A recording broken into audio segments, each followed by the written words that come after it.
Hello, you wonderful people, and welcome to another episode of SuperFantaFi. This being a show where we talk about TV shows of the supernatural, fantasy, and/or science fictional genre. For today's episode, I'm going to talk about the Season 2 premiere of Gyeongseong Creature.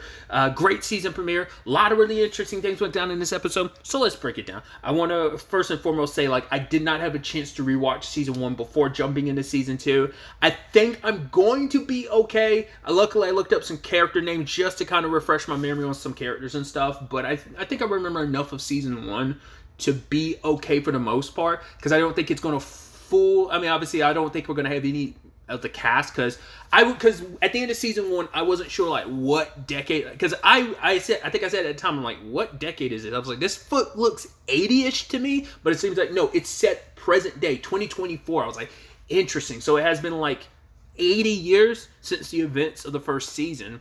So I was like, that's interesting, because that's why I was wondering about the whole Jang of it all. His character's name is, he's Ho-jae in this, but I'm like, what is his connection? Is this a reincarnation thing? But it doesn't seem like it's that. Just because the nature of this is all very science fiction based, I'd assume that maybe there's a science fictional reason why he's still alive. He might have been experimented on too. I mean, we see with Cheok, she's still out and about and she hasn't aged, so I guess maybe the same thing could have happened. And the question is, when did it happen? I mean, he looks relatively the same age, so did they capture him sooner rather than later? Because at first I was thinking, could he be Jang's descendant or something? Once again, it's been 80ish years, so this could be maybe 3 or 4 generations. But nearing the end of the episode, something happens that, the way he kind of connects with Cheok makes you go no, it's definitely still him. Plus, if you look on the back of his neck, he has a scar, so I guess he was experimented on. Because we had that opening where it's there's the bike situation, someone on a bike fending off people, and I'm like, is that supposed to be in the future or is that supposed to be in the past? And the guy capturing him is yo, you need to forget. And then we cut to Ho-jae waking up. So I'm like, I guess maybe he's an escaped experiment that they keep wiping his memories or something. Maybe every so often he starts to remember, and it's an experiment of letting him be about. But then why would you let something so valuable just coexist out there in the world and not do anything about it? If that's the case. I don't know what to fully make of that. Because at first I was wondering when he was getting attacked at the beginning, I was like, are those other creatures? But it does seem like they have claws on their hand, and when they were just dead, they were regular humans. The creatures have regenerative abilities, so I don't think they're creatures. I think they're just probably highly trained people sent to retrieve a test subject. Maybe. I don't fully know. But we catch up with Ho-jae, and he kind of works a private detective agency with Yeongil, which turns out that he seems to be, was it Jun-taek or Jang-taek? I think it's Jun-taek. Ends up being his grandson. And it's apparently his grandfather wanted him to look after the business, which it's failing. And so they need to make money. So that's why they're doing this whole side, private detective thing. So their whole thing was right, we're going to catch people having an affair. And I love the roundabout, because the moment he's oh, did you go to the right room? He's yes, 608. I was like, are we going to find out it's actually 809? And lo and behold, it is. I was like, oh, that's hilarious. Fate is fickle and funny that, you just happened to end up in the wrong room. You went to the completely wrong room and ended up stumbling into something that you are technically connected to in the long run. But he shows up and the guy they were looking for, this wasn't even the right room, and they stumble across a guy who got murdered. Because at the same time, Cheok had gotten hired, because it seems like she's, I don't know if this is her personal gig. Her code name's Silverbell, and it's she'll come and look for people, and his father hired her to find his son, and his son ends up being the victim in the situation. So her and Ho-jae end up there at the same time, each thinking the other party responsible for what happens. Either so you're the killer or you're the killer. Well, I don't know. She might not have fully thought he was the killer at the time. Maybe I don't know what she thought at the time, but he definitely thought she was the killer, and they tussled, and he got his ass handed to her. Well, hey, but you gotta give it up to him. It's like, oh, you're a pretty skilled fighter. Because I'm like, Jang was okay, but he wasn't like a skilled hand-to-hand fighter. So Cheok, because she was actually the fighter, wasn't she, amongst the group? Because I think she actually was well trained. But also, like, I'm sitting here thinking about, like, right, her and her dad were sleuths, so it makes perfect sense for her to have continued that work. It's sad that, obviously, I mean, that was a family business thing that they handled, so it's like, sadly, it shows. She has a partner in this that she works with, but it's not in the same capacity like it was her dad. That was like, this is the family business that all these years later, she's continuing at, trying to help people. And that's what her and her dad started all this to, get closure on their own part when it came to her mom, but wants to kind of give closure to so many other people, considering like all that she lost, her mom, her dad. But either way, the victim in this episode, it seems like he's connected to a biotech company, and you're like, that makes a lot of sense. So the question then becomes like, okay, so this biotech company is the remnants of everything that happened all those years ago. It's like you went into the shadows after everything popped off, and you've just kind of been slowly, like, when did this company become a thing? And did it start off as one thing and morphed into another? Or is it more recent years they've been getting into some of the work they've been getting into? What are the roots connected to, all these experiments in the past for them to be still continuing all this? Because this guy, the reason why he's on the run is because they're trying to kill him because he saw what was in the basement. Kind of a repeat of this is a season of like history repeating itself in a lot of ways, but essentially he drew a picture, and that's what caught Cheok's attention. Is like when she was looking through his book, she saw that, like the creature he drew was a lot like what her mom looked like. So it's like, right, they've done it again, and she probably hasn't seen one since her mom died, and it's just like, so everything's probably been, to her knowledge, everything's been quiet for the past 80 odd years. Who knows, like, has she had any run-ins with them or any of this in that time frame? Is that what she's been trying to do this entire time? Has she been looking at, doesn't seem like it. Seems like she's just been living her life helping people. Because there's the whole situation of, like, later on you find out she apparently stays on the roof, like, all day, I guess looking for something, hoping for something, and I don't know what she's looking for. So it doesn't seem like it's anything related to this. It does seem like she might have stumbled across this. Just, once again, fate on so many parts. On her part, Ho-jae's part. I mean, even the fact is that Ho-jae's connected to Yeong-gil, considering, like, well, Jang's connection to his grandfather, and it's like, because it's like, oh, this is his family business, but he's like, oh, but Ho-jae, you have to help out because you've basically been named vice president, so this goes down. It isn't just going to affect me, it's going to affect you. You're my good friend and everything. You'll help me out, buddy. So, once again, fate is funny and interesting in that way. Especially because history repeating itself, because Ho-jae and Yeong-gil, more so Ho-jae, when the police get involved, they're kind of, Ho-jae's treated like the suspect, and it's like, cool, it's like, oh, so you don't want to be the suspect, even though we have video evidence of you showing up there because everything was recorded. So it's like, yeah, but you're kind of our number one suspect. So either find this killer, or your name is going to be plastered all over the place, and we're going to think you're the killer, which I'm like, man, that sucks. Jang got blackmailed into everything and forced into his situation in season 1, and it's like, yep, history's repeating itself.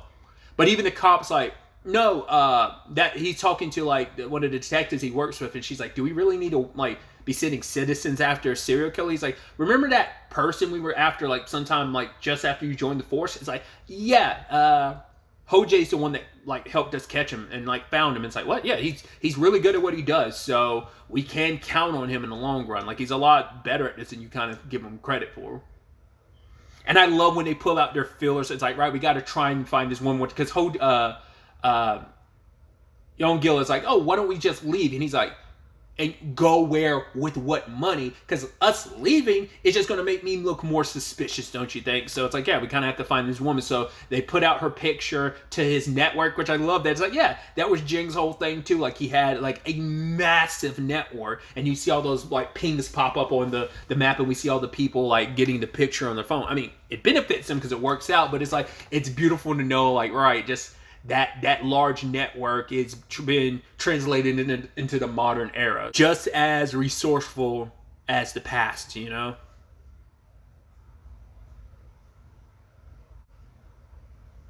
But I thought it was also this beautiful moment where both of them are looking at the footage. She's looking at the footage, seeing the people down the hallway, and he's trying to get the footage from their recording of their fight.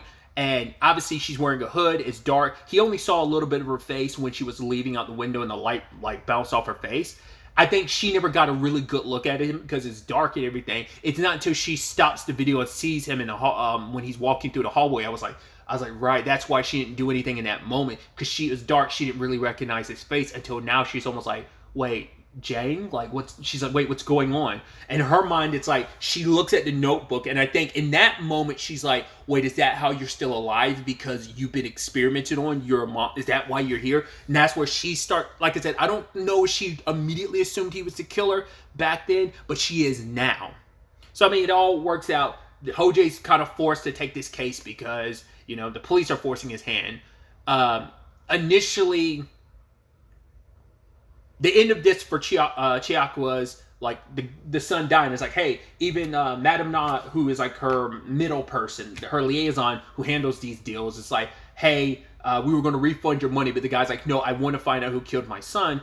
And the only reason why Chiak took this case is because Ho-jae. It's like she saw his face and it's like, right, whoever, if I find the killer first, I need to handle it first. I'm not here to like handle some vendetta vengeance on personal vengeance level. I just need to see something. So that's where she was kind of like, okay, even if you're not the monster, who are you and how are you? What's going on here? Why do you have Jang's face if you're not? What's going on here? So she needed answers.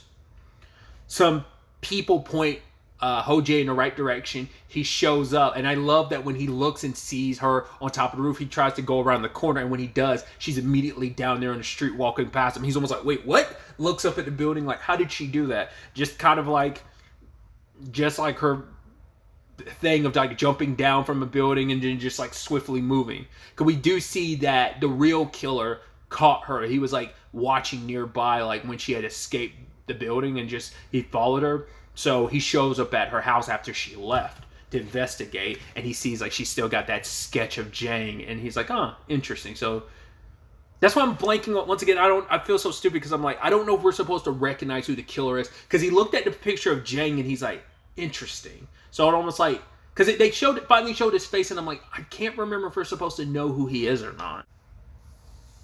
Because it does seem like he has like a heterochromia thing going on, because it looks like there's a little bit of blue wrapped around in his eyes, and I'm like, well, I don't remember anyone having any like heterochromia situation, so it could be something that's a byproduct of the experiments or something, or maybe he's like, oh, you have this picture, that's interesting. Like either he saw like Ho-jae there, and now it's like, oh, why do you have a picture? Like I don't know. Like it could be a thing of we are supposed to know who he is, and I'm just like terrible at faces and names and don't remember at all who he is type of thing. But once again, talking about history repeating itself, I love the situation when he was following her. I was like, oh my god, this is happening again, isn't it? I was like, please tell me that it is. And if I remember correctly, and someone can correct me, the shoe was on the other foot in the situation, right? Because like didn't he sneak up on her? Like, didn't she, like, follow him, and then, like, she was looking for him, but he doubled back and got behind her and had, like, a gun to her back? Like, isn't that how that worked? I think she got the surprise on him this time, so it was kind of like the inverse of last time, I think. But it's like, yeah, they both thought each other was killer, but then she's like, when he was like, oh, you're the woman I fought in the building, right? And then she's looking at his face being like, wait, Jang, and it's just like, it's that much more clear. They tussle a little bit, and she kicks his ass, but then, like, she stops afterwards, because he's ready to do, he's like, all right, you hit pretty hard, which she did in the past before the souped up abilities, but now it's like a situation of like he's like, oh, I'm ready for round 2, but then she like is tearing up because she's like, Jang, like how is that really you? And she hugs him but that's why I was saying like I believe it is actually Jang, because there's like a ringing in his ear, like it meant something to him, because I wasn't initially sure what he was focusing on when she was zooming in on his face in her video. In his video, he was zooming in on her hand, and it's because the thing around her hand, which she's kept that bracelet all these years, which obviously speaks volumes. But it's like, it seemed like it registered in his head, but also in this moment, he hears the ringing in his head, and I think he doesn't know what to quite make of it. So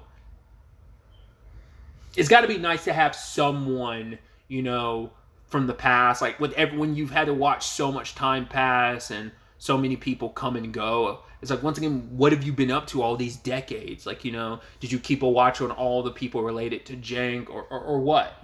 Have you been in, Seoul this entire time, or have you traveled around, and have you only recently come back to, like, there's so many questions, there's so much time that I'm curious to see if we fill in those gaps. But yeah, we catch up with the biotech company, which seems to be at the heart of all this. I don't know if it's the exact same hospital building that the original experiments were like set in season 1.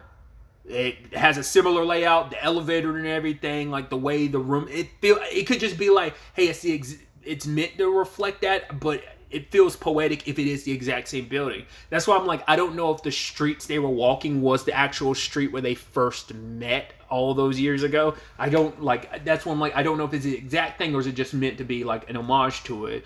The same thing with this building. Is it meant to be an homage, or is it the exact same hospital building turned into this biotech company?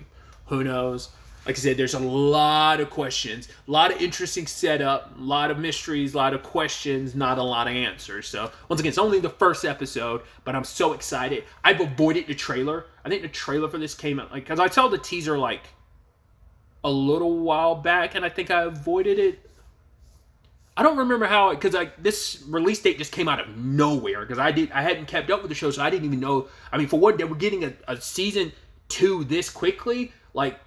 Season 1 was kind of split, but it hasn't even been a full year, and we already got season 2. It's kind of insane. They must have filmed that extremely quickly. I guess they also have the benefit of they don't need to have the 40s aesthetic like they did. It's set modern day, so it probably makes it a lot easier to turn around production wise on this, maybe, than compared to that where you have to get very specific costuming of the era, and you have to fit the era, and that takes time and money. So maybe it being set present day made it a lot easier in the production.